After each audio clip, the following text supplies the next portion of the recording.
تخيل معايا بنادم كيصدم على واحد ميت باش يدخل يحار، باش دوز خصك تصطام فوق جثث الناس اللي ميتين فوق البحر، في واحد المشهد اللي تراجيدي، قمة البؤس والأسى والحسرة، وكاينين الناس اللي يقدروا أنهم يكملوا وكاين اللي ما قدرش. من شدة ديك المنظر البشع رجع في حاله، كيقول اللهم نرجع في حالي للمغرب ولا نصطام على خوتي المسلمين في ديك الحالة باش تما دخلت نسبت. وبزاف ديال الناس اللي توفاو، راه ماشي كلشي كيفهم يعوم، البحر عامر ببنادم، كاين اللي كيعرف يعوم كاين اللي ما كيعرفش، وتا اللي ما كيعرفش كيشبر في واحد كيعرف يعوم التالي كيغرقوا بجوج. ولكن هاد الناس اللي توفاو في البحر الله يرحمهم، باقي دابا ما شفتش شي مسؤول خرج يهضر ويبين هاد الواقعة الأليمة اللي وقعت في هاد الظرفية هادي. هاد الروينة اللي كنسميها أنا فضيحة باقي ما بغيتوش يدعيقوا لراسكم مرة، باقي ما قدرتوش تخرجوا وتهضروا مع الناس وتحاولوا ما أمكن أنكم تكونتروليو الناس. راهو بشكل يومي العدد كيتزايد، غتخيل معايا واحد راه ماجي من الصحراء، راه الناس ماجا من جميع المدن والأغلبية الشبان، الناس اللي في العمر ديال الزهور ماجين قاصدين تا هما البحر، قاصدين يموتوا، المهم خصهم يدخلوا بأي طريقة. حنا ما كنشجعوش إلى الحريق، وإنما خصكم تحملوا المسؤولية ديالكم ديال هادشي اللي واقع دابا.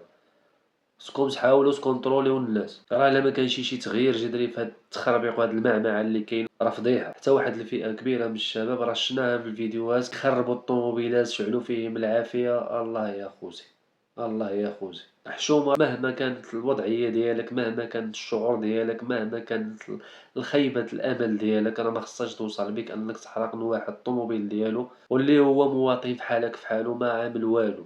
فحالك فحالو واحد حاط الطوموبيل ديالو غادي يجي تصدم جبرة محروقة، ربما مخرجة بكريدي، ربما شوف كيفاش عمل باش شرا ديك السيارة، المهم كتبقى في الملكية ديالو عاد تجي نتينا تحرقهالو، راه ميمكنش.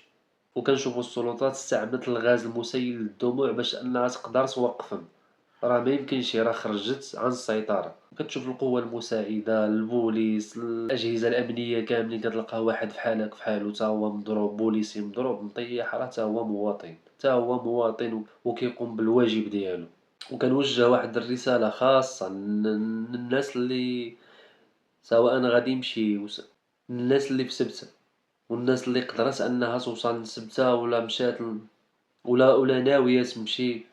نعاودها مرة أخرى، مع أننا ما كنحرضوش على هاد الشي وما متفقينش على هاد الأسلوب هذا اللي مشاو به. إذا مشيتي أخاي ديالي معطوب، راه ما عندك ما تعمل في إسبانيا ولا في أي بلاد كيما بغات تكون. إذا مشيتي بشي إعاقة اللي بقات فيك النتاج ديال هاد الشي اللي واقع دابا، سواء جات فيك شي ضربة، جات فيك شي مصيبة كحلها، انت مشيتي لديك إسبانيا شنو غتعمل؟ خصك تخدم، ما عندكش يدك باش غتخدم، بايش غتخدم؟ البارح مع 3 الصباح رياض تطوان مطرطق طنجة عامرة، الأغلبية القصيرين، الأغلبية القصيرين، واحد الفئة اللي كبيرة يعني وباينين ماشي من طنجة، يعني الناس حيت كاينين اللي سقساونا كيسقسي على البلاصة الفلانية، حيت هضروا معنا سولونا فين جات البلاصة الناس ديال الداخل، الناس ديال المهم مغاربة، أغلبية شباب، وللأسف الشديد كاينين بعض منهم معاهم تا البنات، يعني جنس مختلط.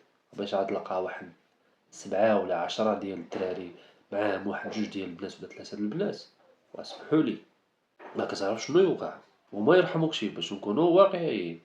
ما واحد الفئة اللي الله يعفو عليهم تا هما كيكونوا مبليين، كيعملوا السيليسيون، كتلقى الدراري زويونين، دراري نقيقين، دراري لابسين عليهم مأنتكين الحالة، وهو مسكين شبار الميكا الله يعفو عليه.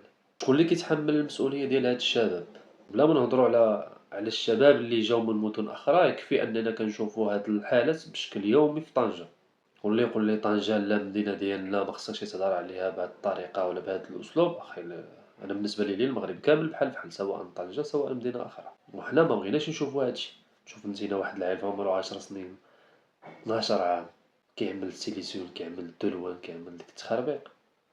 وللأسف الشديد مرة أخرى هادوما هما الجيل اللي غادي يخلفو الجيل اللي قبلهم، هادوما راه كتعتبروا الخلف، أجيال لاحقة ولا سموها باللي بغيتو. واحد ما خدامش، ما عندوش السكن، ما عندوش الأسرة، عايش في الزنقة، كيفاش بغيتي أصلا يساير هاد المحيط وهاد الوضع الاجتماعي في البلاد؟ راه طبيعة الحال غادي يعمل ديك البلية. حيت إلا مشيت هضرت معاه كيقول لك أنا خويا كنسى، أنا كنعيش فواحد العالم ديالي، ما كنبغيش نفيق مع هاد الغيبوبة اللي بمجرد أن كنستعمل هاد النوع ديال المخدر كنعيش بحال هكدا، نقول لك أنا ما كنقدرش نتأقلم مع بنادم في حالتي الطبيعية. فشكون اللي مسؤول على هاد الناس هادا؟ نتوما اللي مسؤولين على هادا، نتوما يا الحكومة اللي مسؤولين على هاد الناس هادا، ما كتوفرولهمش الشغل، كتوفرولهمش شي خدمة اللي بنادم يتسر بها، بنادم يعيش بها بالكرامة ديالو، يعيش بها بالعز ديالو. شنو الفايدة من 70,000 حزب؟ شنو الفايدة؟ شنو هي القيمة المضافة ديال ديك الأحزاب اللي في كل ولاية، في كل انتخابات، في كل تخربيق كامل خصهم كاملكم يخرج لكم الدعم، واللي يطلع بحال كاملكم معظمهم صفارة قمارة معظمهم. الناس اللي في أوروبا عندهم النسبة الكبيرة ديال العجائز كيحاولوا ما أمكن يستثمروا في الشباب، لأنهم عارفين ديك الشباب هما اللي غادي يزيدوا البلاد لقدام وهما اللي غادي يكونوا في بلاصتهم. حنا لا، حنا أي واحد في شي كرسي كيفكر خصو يدخل ولدو، خصو يدخل شي واحد من الأقارب ديالو إلى آخره، مكيفكرش هو راه غادي يموت. لا، ودابا سبتة كتسنى الدعم يجي من إسبانيا، لأن الأعداد كتر بواحد الشكل غريب جدا. تمشي لاكار تلقاه مطرطق بنادم، كل واحد ما يجي من قنت. الله يرحمكم الوالدين، ما تغامروش بالحياة ديالكم، ما عندها حتى شي معنى أنك تدخل في البحر وفي ديك الكم ديال الناس. راه أكيد أنك واخا تكون كتفهم تعوم، واخا تكون واعر، غادي يجي واحد ما كيفهمش يعوم وغادي يشبر فيك وتغرقوا نتوما وياه، وما نبغيو نضر نتا شي واحد. قمة الألم والحسرة إنك تشوف الناس ميتين على البحر تفاياشي لعدوك، فما بالك مسلم بحالك فحالو. وانتوما يا الحكومة نعسوا وباقيين كتفكروا أنكم تزيدوا ولاية أخرى. ها شرط السعود ماشي. تخيل معايا واحد السياسي فواحد البرنامج معين كيسولوه شنو هو الإنجازات ديالكم، كيقول ربحنا المعركة، ربحنا المعركة، حيت القفطان ديالنا تسجل بالاسم ديالنا. تا صاحبي ربحنا المعركة القفطان ولا الزليز ولا الكسكس ولا التخمش، شنو صاحبي هاد العقلية صاحبي؟ شنو انا غادي يفيدني انا ربحتي القفطان ولا ربحتي الزلي؟ شنو القيمة المضافة انايا بالنسبة لي انايا؟ متفقين من الهوية ديالنا الى اخره، ولكن كاين شي حوايج اللي اهم اصاحبي، شي حوايج اللي اهم. شي هاد القضية ديال كتجارة على القفطان ولا الزليج ودرسموه في طباصال ودرسموه في التخربيق وفي الارض باش تعطيو واحد الصورة وتلمعوا هاد التخربيز ديالكم. بنيو لي شي حوايج اللي اهم اخاي، هما بنيو لي اخاي شي اهم، بنيو لنا شي حوايج اللي مهمين، هما الخدمة، الشغل. أنا ملي يجي أنا كمواطن ونجبر الشغل ونجبر البديل ونجبر الحياة الكريمة ونجبر راسي أنني كمواطن منبقاش نتسنى أنايا 60 عام وأنا كنتسنى في الخدمة، والله يا أخي باش غادي يفيدني أنا دخلتي نتينا دخلتي الزليج ولا دخلتي الكرموس.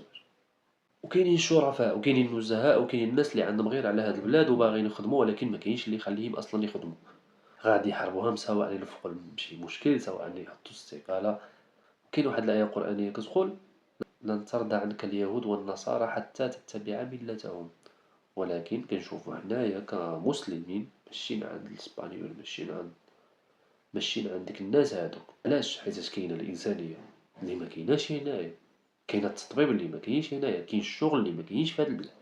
بس انا متعلقاش بالعقيده ومتعلقاش بالدين ومتعلقات حتى بشي وازع كما بغا يكون. المهم الانسان كيقلب على الحياه الكريمه ديالو. لا، انا غادي يعملوا لي ديك الناس هادوك مزيان وغادي نحس براسي انا كبشر، كأنا واحد الانسان عنده واحد القيمه مضافه في الحياه، نمشي.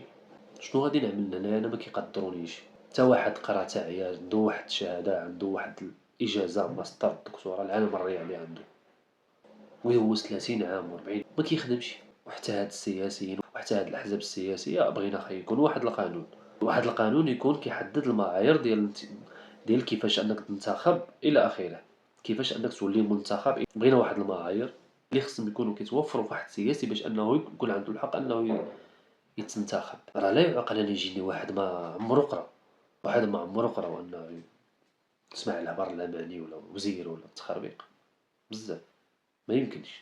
دابا انايا كيمثلني واحد في البرلمان ما كيعرفش يقرا، ورقه حداه ما كيعرفش يقرا، داكشي مكتوب وكتلقى عنده 7 د الجمل ولا 8 د الجمل مكتوبين كبيرين في الورقة، مكتوبين كبيرين في الورقة باش يقراهم وما كيعرفش يقرا. وهذا أنا غادي يمثلني وغادي يهضر باللسان ديالي وغادي يدافع عليا وغادي يجيب لي الحقوق ديالي. اسمحوا لي، هذا ما عندوش الحق أنه يكون منتخب سياسي. هذا ما عندوش الحق أصلًا أنه يقدّم الملف ديالو باش أنه يتنتخب. ما كنقزمو حتى من واحد، ولكن كنهضرو مسألة الوعي. الله يعقل واحد ما قاريش، ما كيعرفش يقرا، راه غادي يوقع، غادي بزاف الأمور، غادي يدوزو تحت يدو ملفات شنو. والله يلطف بينا، والله يرد بهاد البلاد، والله يرد بهاد ولاد البلاد، والله يدار التاويل. السلام عليكم.